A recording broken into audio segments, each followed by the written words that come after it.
हाँ, तो हम लोग यहाँ से कंटिन्यू करते हैं। Because of some technical faults we are discontinuing it again and again.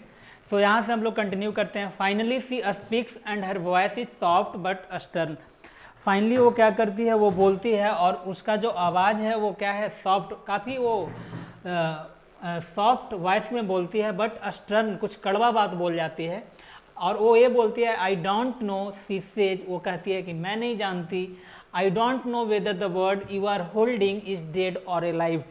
जो तुम्हारे हाथों में जो परिंदा है, जो चिड़िया है, वो एलाइव है या डेड है मुझे नहीं पता, बिकॉज मैं तो देख नहीं पाती। बिकॉज वो बुढ़िया क्या थी, वो बुढ़िया जो थी वो ब्लाइंड लेडी थी, ब्लाइंड वीमेन थी, तो वो देख तो पाती नहीं, वो देख सकती नहीं थी। तो वो बोल रही है कि मुझे नहीं पता कि वो जो तुम्हारे हाथों में जो चिड़िया है वो मरा हुआ है या फिर जीवित है, but what I know is that it is in your hands. लेकिन जो मैं जानती हूँ ये कि तुम्हारे हाथों में, ये तुम्हारे हाथों में है। It is in your hands, ये तुम्हारे हाथों में है। मुझे ये पता है कि ये तुम्हारे हाथों में है। मुझे ये नहीं पता कि ये जो तुम्हारे हाथों में जो चिड़िया है वो मरा हुआ है या फिर जीवित है। For parading their power and her helplessness. कह रहा है कि ये जो लोग जो बाहर से आए थे, जो विजिटर थे, जो जिनका मोटिव ये था कि आज इस औरत को डिस्प्रूव करना है, गलत साबित करके जाना है, आस पड़ोस के जो लोग हैं उनमें आज इसको एक्सपोज करके जाना है, इसको क्या करके जाना है, इसका खुलासा करके जाना है। बस कह रहा है कि आपके पास जो पावर है, जो बाहर से जो लोग आए थे, जो टाउन से जो लोग आए थे, उनके पास पावर था। पावर क्यों था? बिकॉज एक क्या था कि वो डिसेबल लोग नहीं थे, दूसरी बात वो वाइट पीपल थे, और वाइट पीपल जो वहाँ पे थे वो पावर में थे। तो वही बोल रही for parading their power and her helplessness. और जो मेरा जो हेल्पलेसनेस है उसका जो यूज कर रहे हो तुम लोग, जो पैरेड कर रहे हो, the young visitors are reprimanded, told they are responsible not only for the act of mockery but also for the small bundle of life sacrificed to achieve its aims। अब देखिए रेप्रीमेंड, यहाँ पे एक टर्म आया है रेप्रीमेंडेड। रेप्रीमेंडेड का मतलब हुआ रेप्रीमेंडेड का मतलब हुआ निंदित, निंदा करना, किसी चीज का निंदा करना।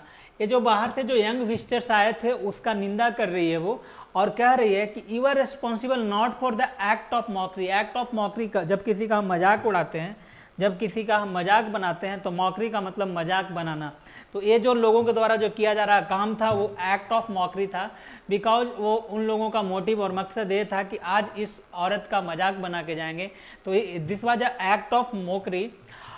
एट द सेम टाइम इसमें क्या था, इसमें ये भी था कि but for the small bundle of life sacrificed to achieve its AIIMS.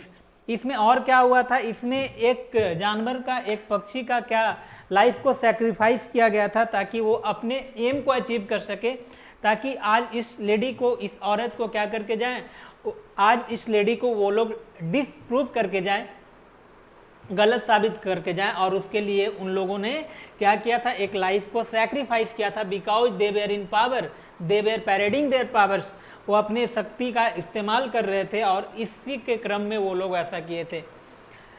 Now the blind woman shifts attention away from assertions of power to the instrument through which that power is exercise. अब पूरा का पूरा जो attention था उसको वो क्या कर रही है, अब शिफ्ट कर दे रही है। अब वो क्या कर रही है, शिफ्ट कर रही है। Speculation on what that word in hand might signify has always been attractive to me। वो क्या बोल रही है, speculation on what other than its own frail body।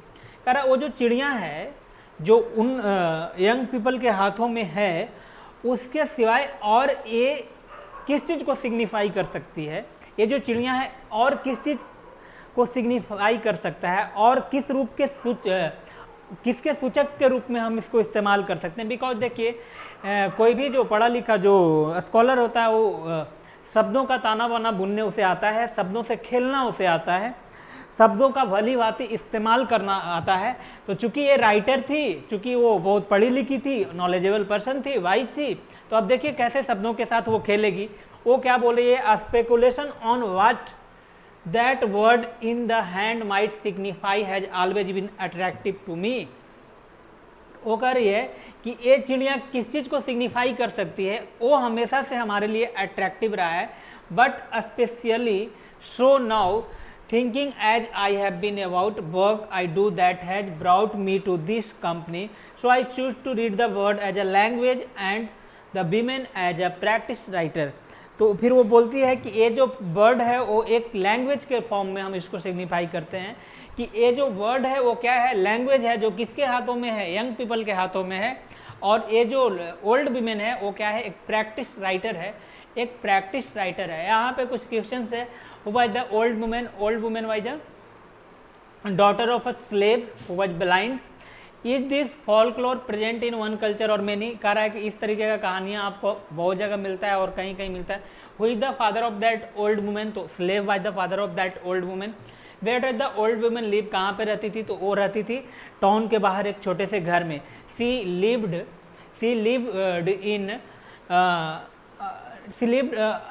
at the edge of town in a small house. What is her position in the neighborhood?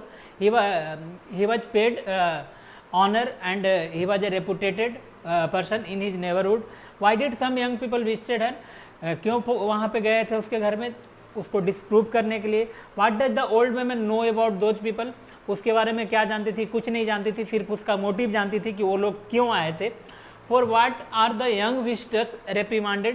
ये जो young visitors थे उसको क्यों रेप्रीमांड किया गया, क्यों उनका निंदा किया गया, तो इसलिए उन लोगों को रेप्रीमांड किया गया था बिकॉज वो जो लोग आए थे, जो यंग विजिटर्स थे, वो किसी एक वर्ड को के लाइफ को सैक्रिफाइस किए थे। क्यों?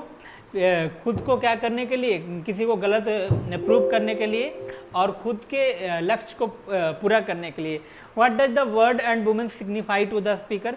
Word is the language, word signify to language and woman signify to the specialised writer और समथिंग लाइक दैट। तो देखिए अब आगे पढ़ते हैं।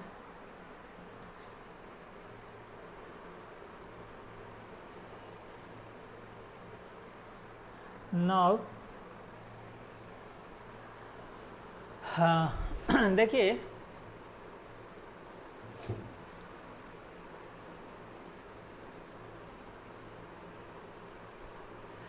once upon a time visitor asked an old woman a question, who are they these children? Who are they these children? फिर से visitors क्या पूछते हैं, who are they these children? What did they make of that encounter?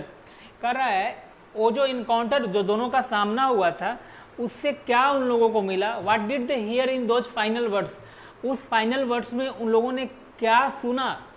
The word is in your, और final word क्या था, the word is in your hands, a sentence that gestures towards possibility. एक ऐसा sentence, एक ऐसा वाक्य जो किधर जेस्चर करता है, किधर इशारा करता है, पॉसिबिलिटी यानी जो संभावनाएं हैं उसके तरफ इशारा करता है, उसको इंगित करता है। और one that drops a latch, और one that drops a latch, यानी यहाँ पे जो लास्ट जो सेंटेंस था, जो क्या था, जो था कि the word is in your hands, the word is in your hands, वो क्या सिग्निफाई करता है उसके बारे में यहाँ पे बताता है। यहाँ पे राइटर के द्वारा बताया जा रहा है, the word is in your hands, perhaps what the children heard was it is not my problem. बच्चे जो शायद सुने उसमें ये था कि it is not my problem, I am old, female, black, blind, what wisdom I have now is in knowing I can not help you.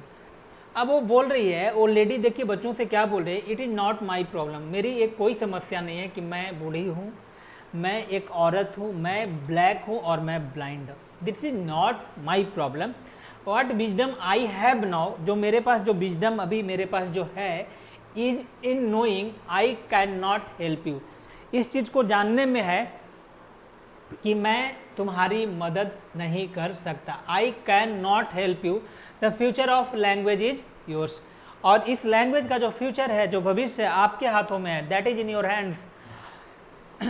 They stand there, वे लोग वहाँ पे खड़ा होते हैं। Suppose nothing was in their hands, और ये समझते हैं कि उनके हाथों में कुछ नहीं है। Suppose the visit was only a ruse, a trick to get to be spoken to taken seriously as they have not been before.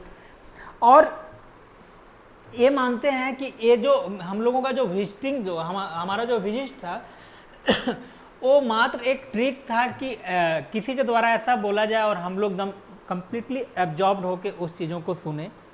अब वो लोग ऐसा सपोज कर रहे हैं कि अब हमारे हाथों में कुछ नहीं है और हम लोगों को किसी ने ऐसा शब्दों से ऐसा अगर किसी ने प्रभावित किया तो हमें ये सुनना चाहिए, हमें इस पे क्या करना चाहिए, मंथन करना चाहिए। A chance to interrupt to violate the adult world, its miasma of discourse about them. पूरा का पूरा जो एडल्ट जो वर्ल्ड है उसको चेंज करने का समय है, उसको चेंज करने का, बदलाव को एक्सेप्ट करने का, स्वीकार करने का समय है। You old women blessed with blindness, अब वो लोग बोल रहे हैं you old women blessed with blindness, कह रहा है कि ब्लाइंडनेस के द्वारा आपको क्या किया गया, ब्लेस किया गया है। Can speak the language that tells us what only language can, और आप वो लैंग्वेज जानती हैं, वो लैंग्वेज बोल रही है जो सिर्फ लैंग्वेज कह सकता है, जो सिर्फ एक भाषा कह सकता है। यानी इस पूरे स्टोरी में, इस पूरे स्पीच में एक लैंग्वेज के इम्पोर्टेंस को बताया गया है कि कोई भी लैंग्वेज कितना महत्वपूर्ण हो सकता है उसको बताया गया है।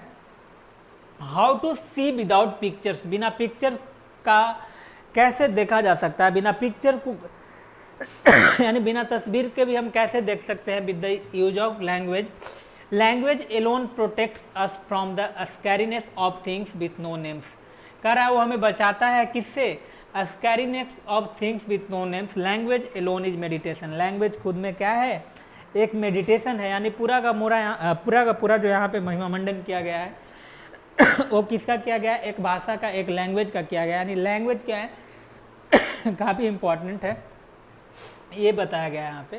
तो ये था आपका वंस अपॉन अ टाइम। इससे यही छोटे छोटे क्वेश्चन पूछे जाएंगे, 1-2 नंबर का। कहानी को याद रखिएगा, लैंग्वेज से ही रिलेटेड यहाँ पे क्वेश्चन पूरा मिलेगा आपको।